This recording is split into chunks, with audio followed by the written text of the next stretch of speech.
Thank you so much, Barbara. Hello, Rose. I haven't seen you for 5 minutes. I know. It's been way too long. And you gave me too much to eat, so I'm going to have to drink Well, just water. a nibble. I just gave you a nibble. This is so great. Thank everybody for coming. This is wonderful. And what a treat and an honor to be able to ask you some questions about your wonderful book. So we'll just get right into it. Did you know when you started writing this book some years ago how all-consuming it would be to work on it? We were talking about it earlier, and you said you really found it hard to read other people's books when you were working on it, or write poetry, that the books started kind of stacking up, waiting to be read, because you really had to focus on this and your own voice. And I just wanted you to talk a little bit about that.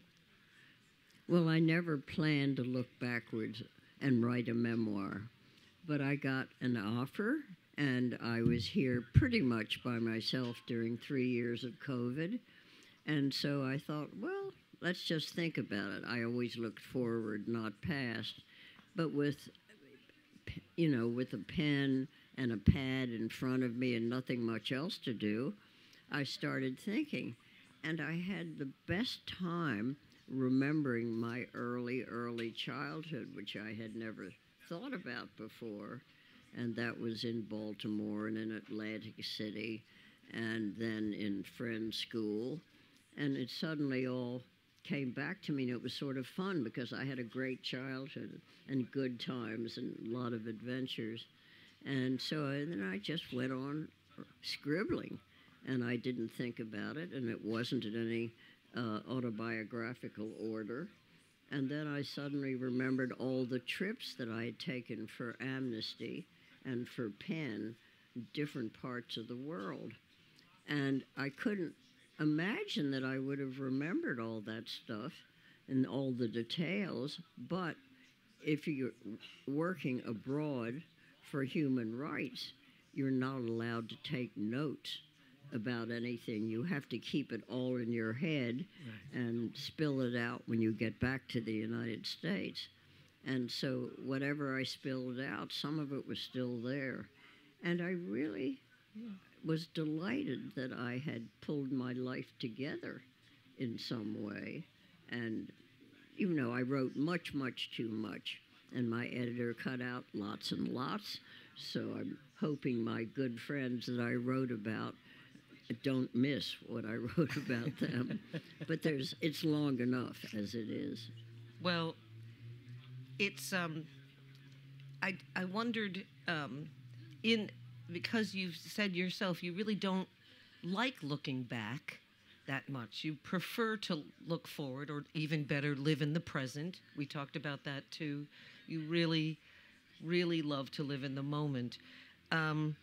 Was there any kind of, and just say no if there wasn't, theme that emerged when you kind of wrote about these bits and pieces of your life as they started to accrue? Did you think, gee, I was more like this than like that? Or any kind of thread through your life that came to you? I hadn't really thought about that, but I think the thread is that I was always ready for the next adventure. Yes. And that I sort of was very much in the present, looking forward to the next thing, whatever it would be, not looking back, right, as you said, and not even really imagining what the future would be, just being there and living it. And not planning it. We talked about the fact that you didn't have a 5-year plan for yourself, or a 10-year plan, or a 1-year plan. Or a 1-year plan. This sense of adventure and of yourself as an adventurer runs so strongly through the whole book, and is in the title, of course, Adventurous Tales of the Heart. And from you mentioned your early childhood. It was so telling and so still so you.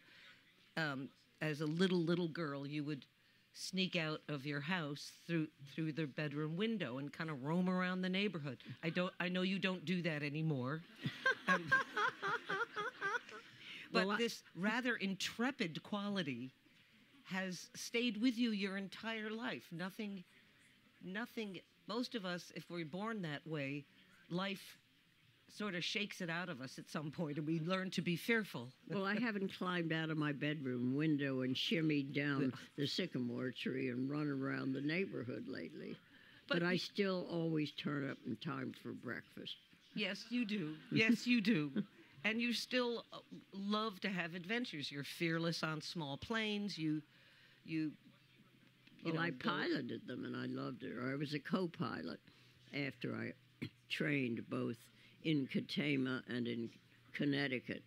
But after I got my soloing, Amnesty International began sending me all over the world, and I never had time to get enough hours to get a pilot's license. I can co-pilot, and I love being in the air. Yes, you do. Yes, you do. Something that we talked about earlier, part of your childhood, a really important part of your childhood. You grew up in Baltimore, of course, but your time in summers in Atlantic City, you said to me, I became myself in Atlantic City. And I wondered if you would talk a little bit more about that. Well, the year I was 6, my parents took my decade older sister and brother out west and sent me to Atlantic City to live with my wonderful little nearsighted grandmother for a few weeks. And every morning she would say, "Dear, would you lay out the mahjong tiles for me?" So I remember all these wonderful little ivory tiles I laid out. And then we'd have breakfast, and then she'd give me a purse, a little gold purse full of coins, and she'd say, "Go have a good time on the boardwalk, dear. Don't go near the water. Be back in time for lunch."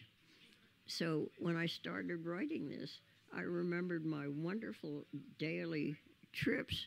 I was in love with a 16-year-old elevator operator, Dick McCormick, and he would take me down and to where I was supposed to swim, and I wouldn't. I'd walk around and go back up to the boardwalk and go to Fralinger saltwater taffy, and then have the most wonderful few hours at the Steel Pier and the $1 Million Pier, and doing everything except swimming.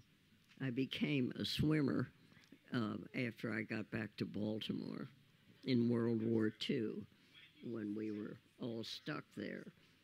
But you loved watching. You said you loved scaring yourself by watching the creatures behind glass at the Steel Pier. These were real ocean creatures? They were ocean creatures who had been brought to this big glassed-in facility at the bottom of the $1 Million Pier. And I'd walk down there first, and they'd come up right to the glass and scare me.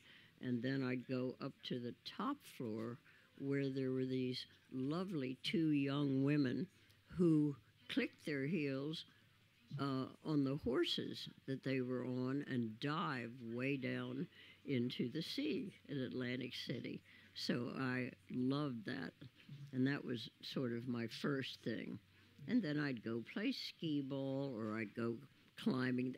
Unfortunately, I remembered everything I did every day when I started writing. But it was a great liberation from being a rather very protected child in your household. That's right. The youngest child, and you were... I was very protected. My parents weren't around. I mean, they were doing good work in Baltimore and Washington, and my older siblings were at college. So I was left at home with wonderful 2 women who saw that I didn't get into too much trouble although I did around the neighborhood by climbing out the window in the morning and running around the neighborhood.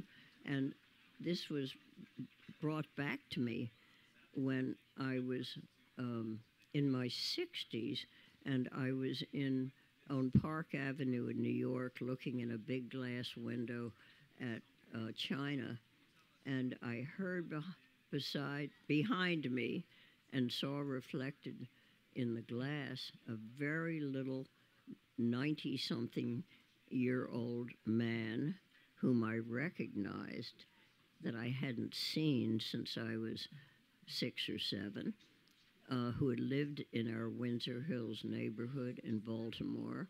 And once when I had climbed out of my window and was running around at about 6 a.m. on a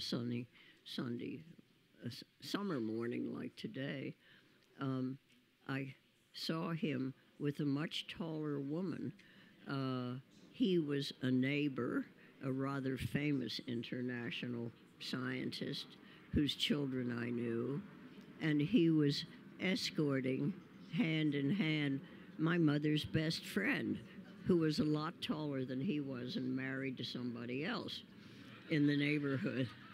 And having read all the Nancy Drew books by that time, because my father would bring them to me one at a time, and my older brother and sister had taught me to read, being Nancy Drew, I looked at them and said, "Gotcha." 60 years later, this man is pointing to my back with the taller woman that he was with, saying, "There's the naughty little Burgunder girl I told you about."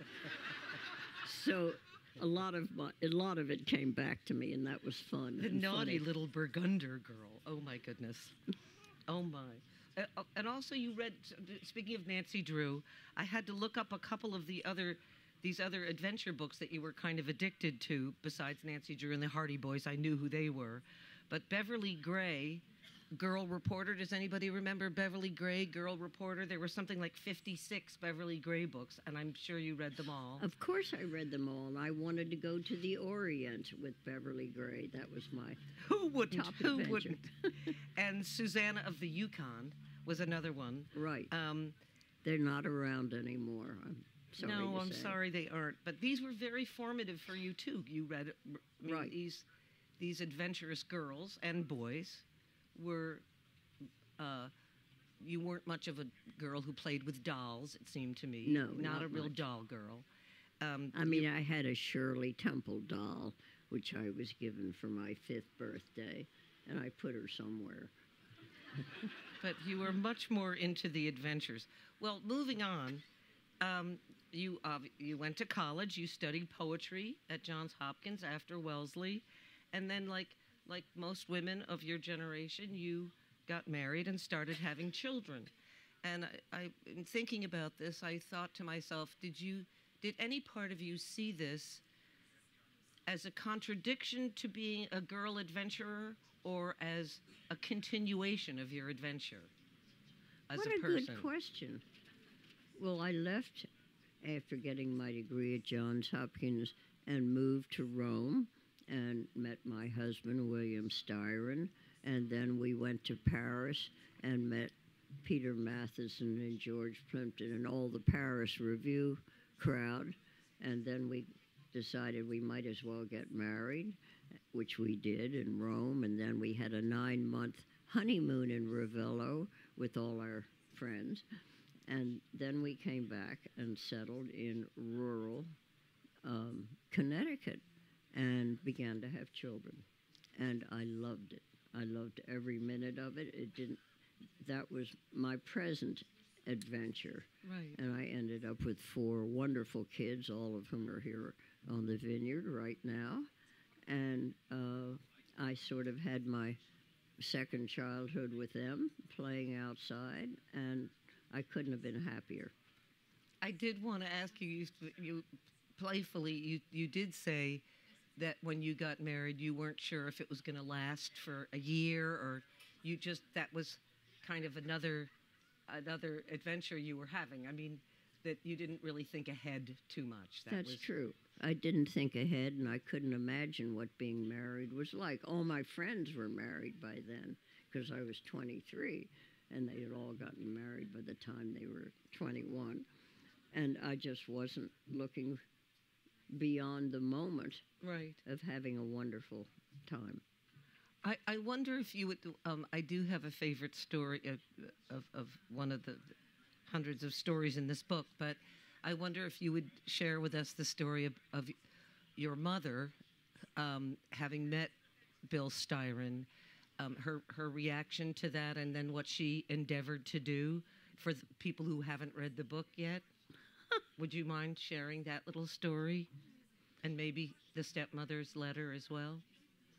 Oh, well, Bill was the first novelist to have a prix de Rome at the American Academy of Arts and Letters in Rome, which was this beautiful, beautiful building.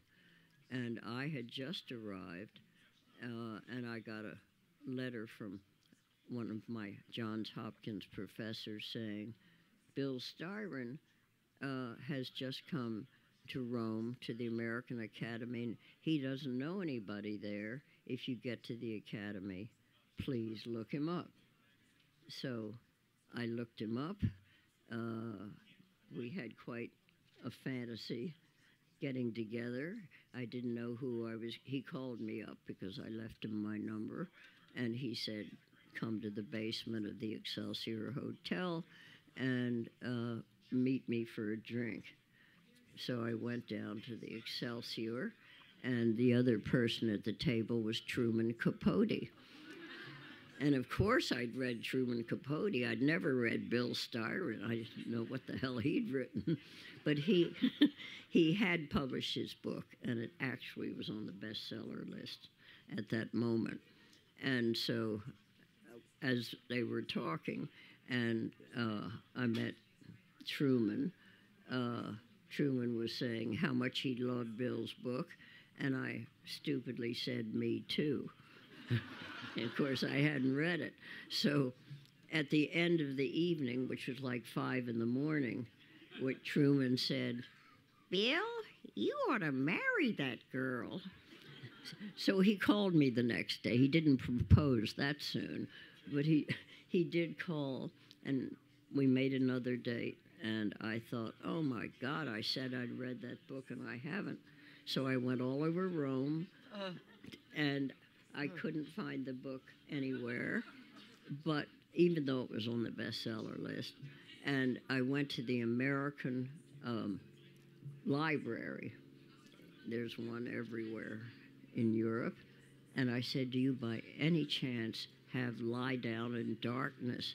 And the woman said, she looked at her, whatever she looks at, and said, oh, yes, we have it. If you want to get a library card, we'll give it to you. Bring it back in 2 weeks. And I breathed a huge sigh of relief, and I went back to my little pad, which I was sharing with 2 American girls, and sat up in bed and turned to page 1 and started to read. And I thought to myself, he's cute, but he can't write. It was awful. And I thought, whatever am I going to say to him when we have a date tomorrow night? So I woke up in the morning and luckily opened it to the front page, not the first page, but to the introductory. And it said, Lie Down in Darkness by somebody else. Another title. And I learned that you can't copyright a title to a book, and that, thank God it wasn't Bill Styron's book. And I said, well, I hope he'll think this is funny and not awful when I meet him tonight. So he thought it was funny. Oh, thank God. He gave me his book, and of course, I spent the next 3 days reading it. It was wonderful. And we started our romance, I guess you would say. But you asked me about my mother. I do want. Yeah, I do. I guess everybody has to talk about his or her mother at some point. It- Sooner or Anyway, later. Yeah.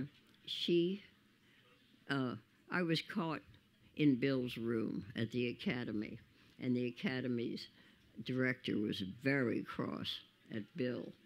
So he got us a little pad right next door to the academy, sort of down in the basement, and we began having a lovely time. He performed all his duties during the day, and I had a nice little pad, and I would go up to the park and write my poetry during the day. But my mother came. She was a friend of the current ambassador, and she went to the embassy and called me up and saw that I was living with a guy, Oh God. which was not done in those days. You know how old I am, so you can imagine how long ago that was. And she totally disapproved. But she wanted to meet Bill. I won't go into that.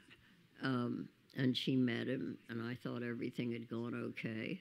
And she called me weeks later and said, "Oh, I'm in Cherbourg, dear. I'm taking the boat back to New York. I had such a wonderful time on my trip in Europe, especially in Rome with you." And I said, "Mom, I've got the best news. I'm going to marry Bill Styron." Click. She hung up. And then I didn't find out till we had gone to Paris for Christmas to visit the Paris Review crew, because the first issue was about to come out and Bill had written an introduction to it.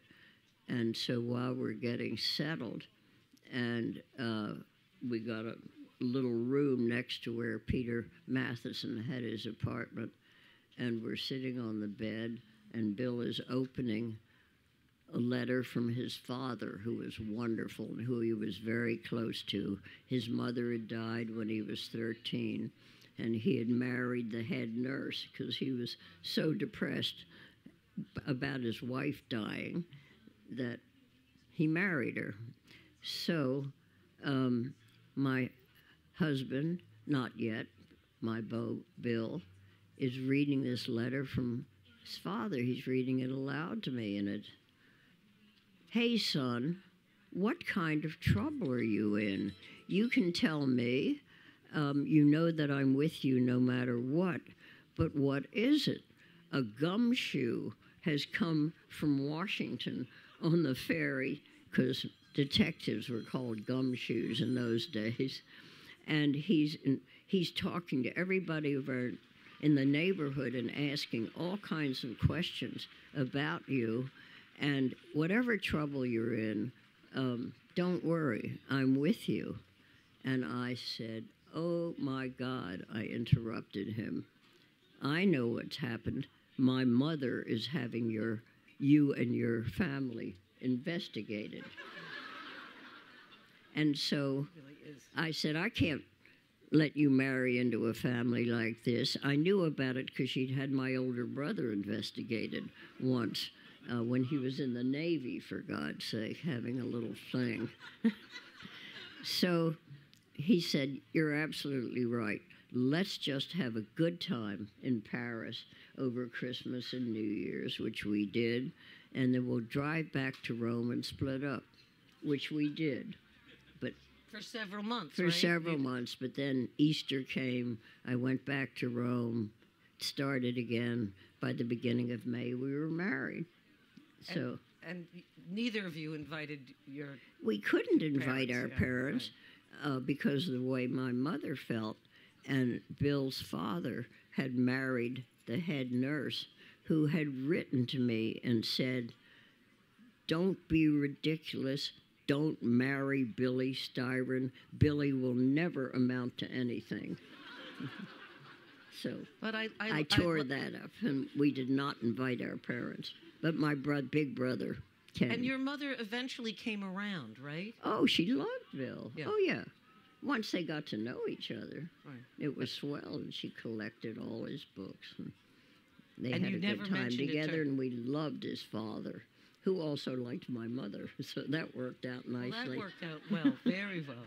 Um, so, The Feminine Mystique came out in 1963 after when you were deep into having children and living in Roxbury, raising your young children.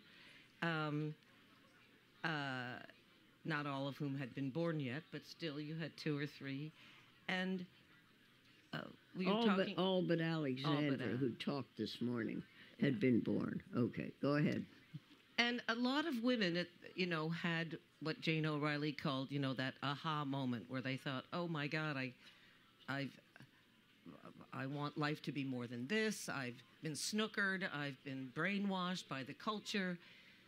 It didn't seem to me that you felt that way at all, that you really robustly loved being a mother and a wife for many years. I did. I had a wonderful, wonderful life in rural Roxbury, Connecticut, the smallest town in Connecticut.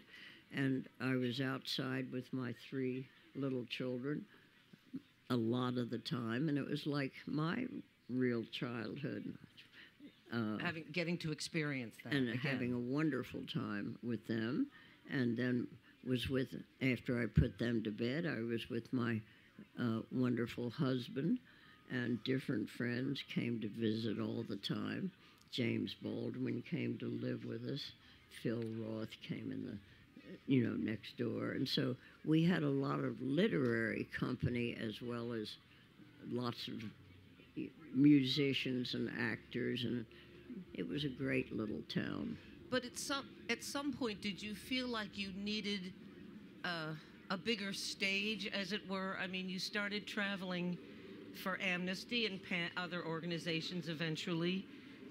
You went to so many countries, I stopped listing them in my notes because it just goes on, and many countries multiple times, doing this very important work. And I wondered if part of you, what made you take on a bigger world than Roxbury? Not that you'd never left Roxbury before that, but clearly there was a big change in your life. Was it just time for that in your life, or? No, I think because we had a neighbor who, she was Russian, and she'd married an American neighbor, and she was from a literary family, and she brought a great many poems by important Russian writers out of Russia, because her family had gone to France, and then she'd married and come here and gone back. And I couldn't, she asked me if I would please do a book with her.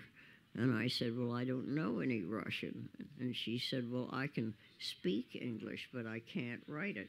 So I went to Yale for a year, your and Susanna's territory, and studied Russian enough to help translate and put two books together of Russian poems. And then Bill had written The Confessions of Nat Turner. Right. And the Russians thought he was a good revolutionary, which he was not. Right. But we were both invited to this Afro-Asian Writers Conference. We were the only Westerners there. And because we were off in Tashkent, where nobody could hear us complain about Russia invading Czechoslovakia. When we were in Moscow, we all complained.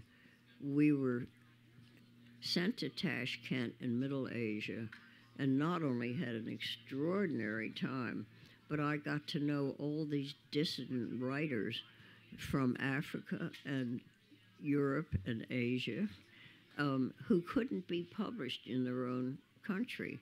And that's why the Russians had invited us there to get all together. Right. And most of them spoke English. They didn't write English, but they spoke it. And I got quite attached to all of their stories of being mistreated dissidents in their countries. And when we left, they piled all their manuscripts into my suitcase and said, please take them to the U.S. and get them translated. So I took them to Yale, gave it to them, went to Washington, thinking I could tell the State Department about all the trouble people were in and what were we going to do about it. And they patted me on the head and they sent me home. And I didn't know what to do with all this. But Barbara Sproul, who was Philip Roth's girlfriend at the time, had just joined the first group of Amnesty International USA in New York. And she took me in, and I sat there with the 6 first members. I wasn't a founding member. I was a member of the first. Sorry about this. I was a member of the first little group of 6 who founded Amnesty International USA. And was that called the Riverside Group, wasn't it? The Riverside Group. Riverside Good Drive? for you. Yeah. Oh, I just yeah. It was on Riverside, and there was no table in the room we met at, so we all sat around. The Englishman who had started it, his mother had this little apartment on Riverside Drive, and she had a big bed draped in silks and so forth, and that was our table. We sat around and did that. So that's how I got into it. And then they called me from London and asked me if I would please go to Chile when Pinochet had his coup, because they needed to find out where all the political prisoners were who had been part of Allende's entourage, I should say, or supporters of him. And Pinochet had made sure they were all sent all over Latin America in different prisons. And my job was to find out where they were from their wives or families, so Amnesty could try to help get them out. So that was my first mission. And then, of course, I was hooked because they sent me to lots of others. My daughter Susanna, who's here, came with me to Chile and saved the day because she spoke Spanish very well as a teenager, and I didn't. But that was the beginning of lots of adventures. And that opens the book, too. It's a wonderful chapter that opens your book. Yeah, that's a Chile. Pretty fantastic chapter.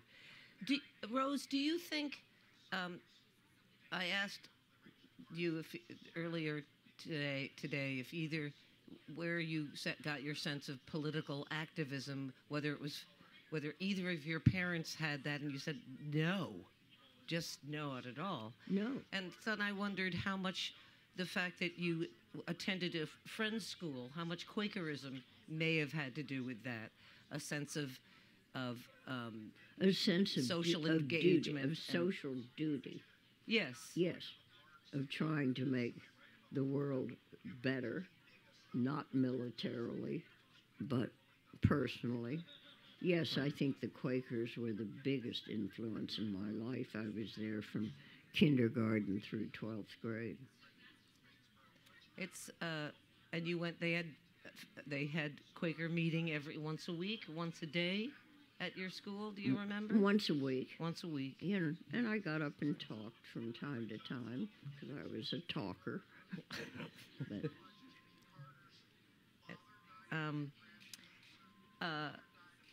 I wanted to ask you, in terms of your husband, you wrote about his a kind of fragility that he had, that you had noticed a little when over the years, a certain fragility is your word for it, was your word for it. And I wondered if you had any sense that this would be connected to any kind of serious later depression, or whether one doesn't know these things 30 years in advance. I don't remember saying that, but I was never depressed, but my husband certainly was. And he was very, very emotionally fragile. And we had... Did you know that? I mean, was he emotionally fragile before you... Again, I think you suggest that there were sort of intimations of it. Sometimes he would be super concerned about your safety or your children's safety, a kind of anxiety about your physical safety that would he was obsess him. Always worried that something was going to happen to me or happen to the children, and if he got bad reviews, as he did after the Confessions of Nat Turner. Oh, devastating, yeah. When there were 10 black writers respond, even though Skip Gates and the good historians all protected him. And Baldwin. Yeah, and and James Baldwin and all of them. Nevertheless, because there was this book out, and he worried so that he would not let the children go outside without me. And if I was an hour late getting home, he was at the door frantic. But his mother had died when he was 13, but she had been sick since he was a little boy. And so I think he had to come home from school and take care of her a lot. And so I think he always knew she was going to die, and that set him up for being scared that he was going to lose me or the kids at any moment. At any moment, yeah. I wanted to read some beautiful, in the book, you quote Peter Matheson speaking at Bill's memorial in New York. We was looking at this with you earlier today, and Matheson is recounting the first time he met Bill, which was in the spring of 1952. And I have a question that comes at the end of this passage that Matheson spoke, but I just wanted to read it to you, which I read to you earlier today. On that homesick first evening years ago, Bill confessed they had met in Paris. Bill confessed that he had very little tolerance for change, no more resistance to change than a snowflake, is how he put it. I think Bill never lost that snowflake aspect of his being, that fragile, unspoiled quality that made all of us indulge him no matter what. And as we know, that what could be quite something. But if you'll forgive me, we all spoiled him. Everybody but his kids, perhaps, in those years when they were growing up at home. We wanted to spoil him. Why?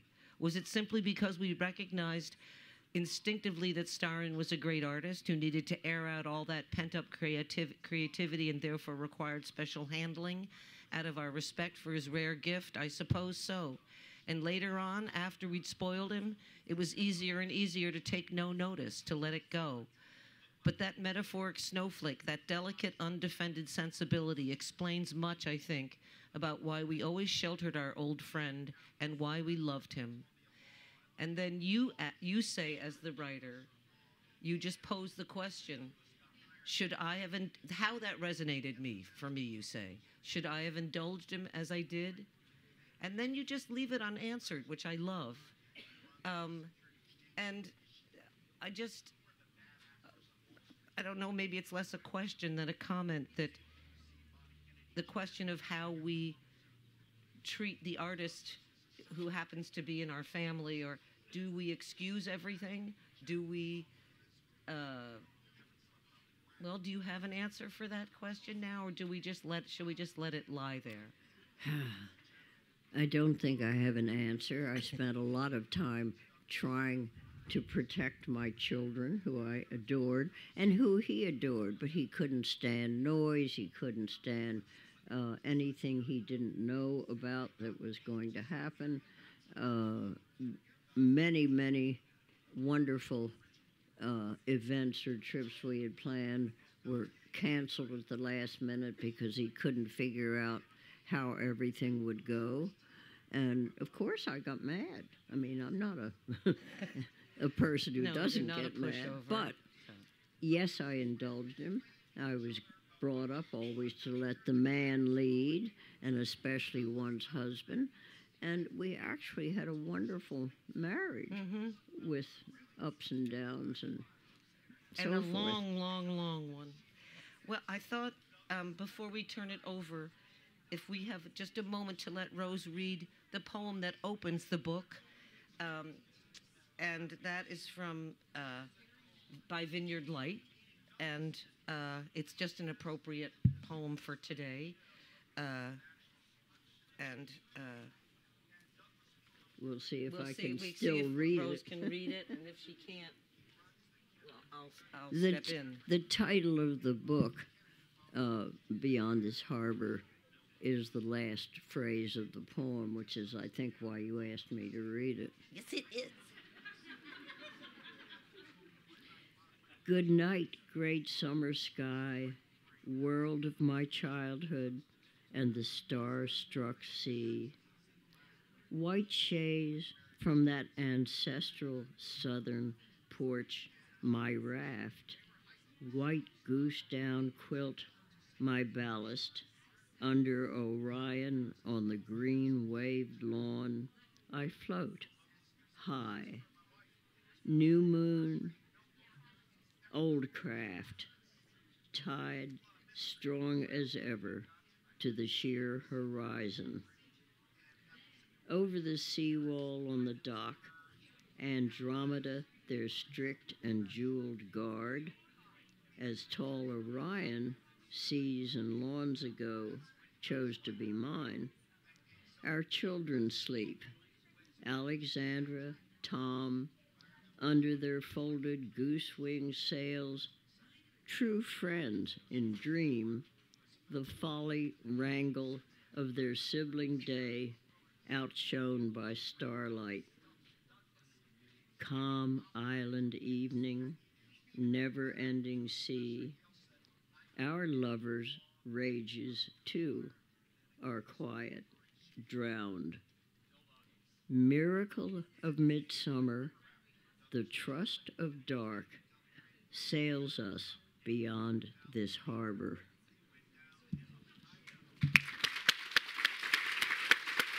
Thank you.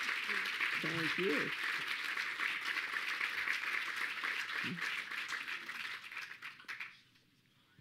That's such a beautiful poem. Such a perfect time and place for it. Thank you. How do we do our Q&As?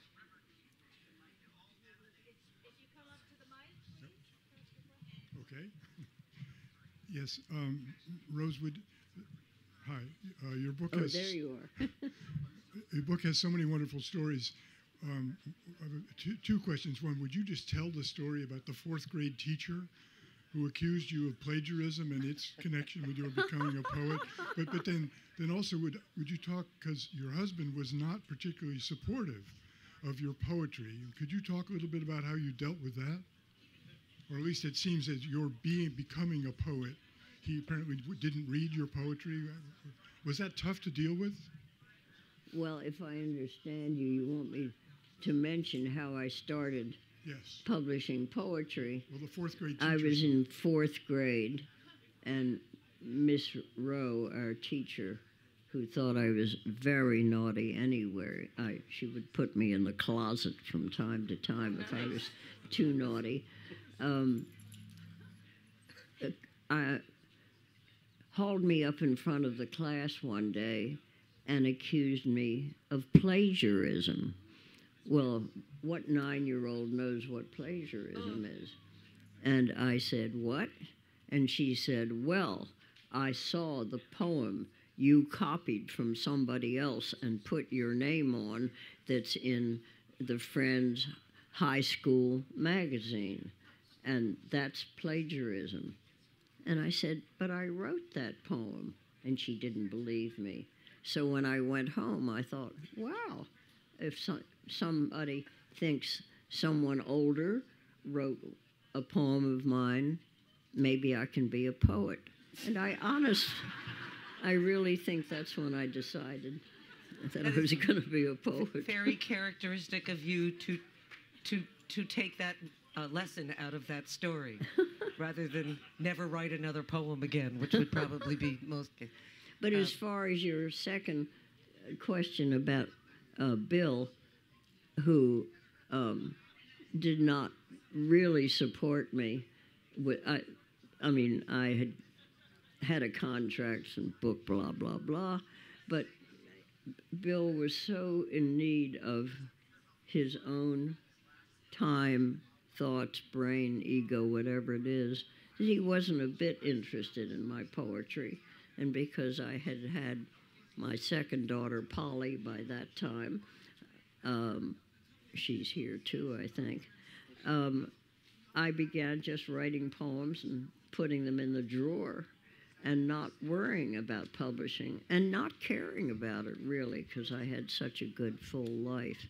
But one day I came home after taking the kids to school, and a writer you may have heard of, Jerzy Kosinski, was sitting at my desk in rural Connecticut because he was at Yale and just wandering around. And when I came in, he had the drawers of my desk open. And I said, "What are you doing?" And he said, "Whose poems are these?" And I said, "They're mine."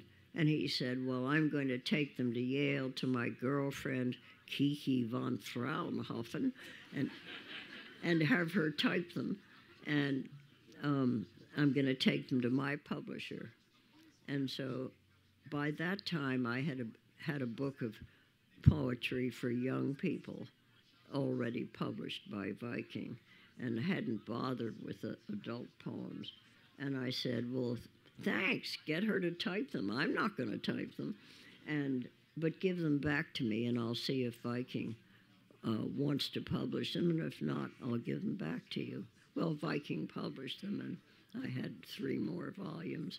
So that was the beginning of my getting back to publishing poetry. But then when I got to Amnesty a number of years later, I stopped writing poetry for 20 years because it comes from a different part of the brain than activism does. Yes.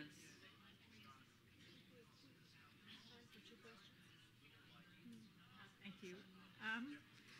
When you were in Chile and in Russia as an American at times when Chile and Russia were very, in opposition to America, how did you manage to escape their surveillance and bring all this information and these written poems out of the country? Well, in Chile, because I had my 17-year-old daughter, Susanna, with me, who spoke good Spanish, I pursued the wives of the political prisoners who had all been part of Allende's regime, if you will. But of course, he had been killed by that time by Pinochet. And I pursued the wives of those men who were all in prisons around Chile and Argentina, actually, at that time. And they gave me all the information that I needed. Of course, I made them after they told me that I'd make them tell Susanna to make sure I got them right. And so I had wonderful new women friends in Santiago, all of whom helped me. And the daughter of one of them, and she became an ambassador herself later, was president of Chile twice, Michel Letelier. And so it was the women of Chile who really helped me get all the information and bring it back to the UN so Allende's widow, Hortensia, could go speak at the UN a couple of weeks later with all this information, and the UN and Amnesty went to work. Is that sort of what you wanted to know? No, but that's okay.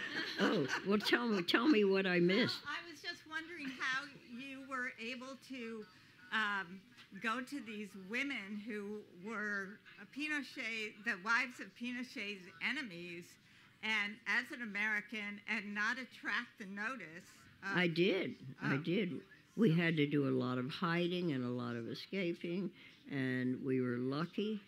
And if you ever saw the movie Missing, that's where we were in that hotel with the only other Americans who were there, who was Charles Horman's family.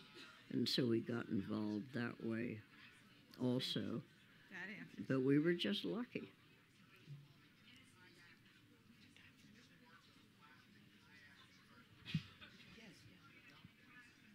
I'm curious what brought you to the Vineyard, and that you spent so many years here. Obviously, we all know why, but what brought you here?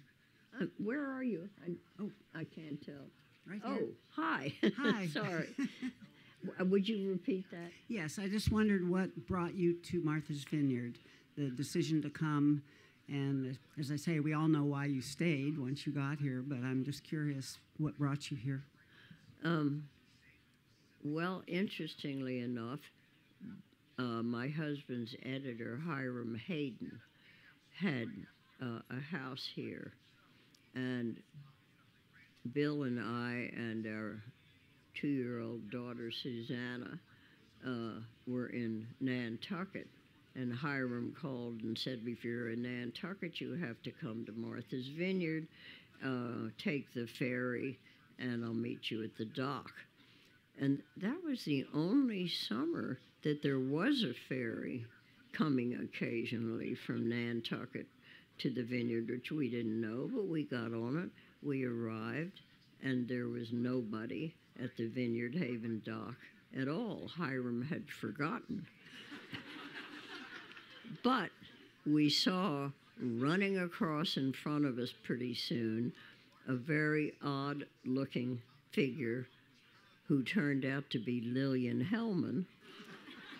And we had met Lillian once in Rome in an elevator.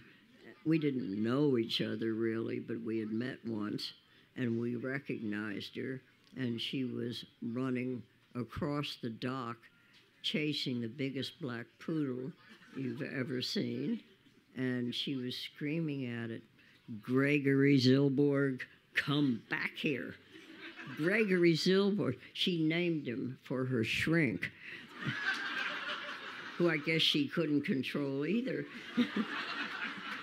Anyway, she turned, we recognized each other, and she said, when we told her that Hiram had forgotten, she said, well, my house is right over there. Come, and we'll call Hiram, and you wait here with me. And so we walked over to her house and up on the porch, and she called Hiram. And in the hour before he got down here from Chilmark, she berated us for going to that terrible island of Nantucket. Don't ever go there again, she said. I'm going to get you a house here next year.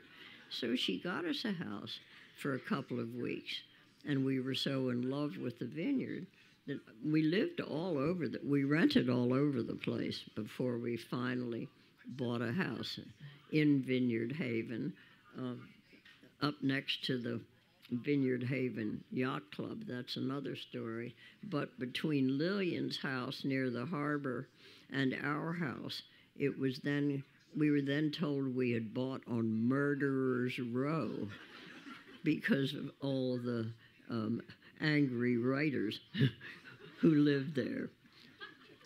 And there were a lot of them. Jenny, I think we have time for a quick question before Rose is scheduled to be signing books in the signing tent. Wonderful. Hello, Rose. I'm over here.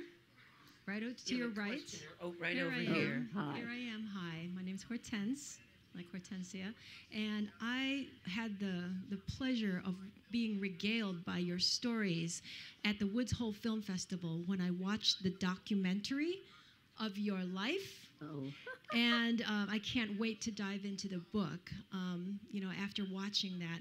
And so, that film inspired a lot of discussion amongst some of our interns at the Woods Hole Film Festival, some of the younger women. So I'd be remiss if I didn't ask you if you could impart some words of wisdom, what you would tell your younger Rose self about life. What wisdom would you tell the young version of you? wow. Really good question. For the It's a last great question. I don't know what I would tell them except to live in the moment, look to the future, know that whatever you dare to do will pay off some way, in a good way, and that the important thing when you get to be as old as I am is to have friends like I have on the Vineyard, my family, of course, but friendship and keeping in touch with the world through your friends when you live alone or a long time on the Vineyard is really important for knowing what's going on in the world, for planning your own writing or your own life, and just be with it in the moment is all I can say. Thank you so much. Thank you. Thank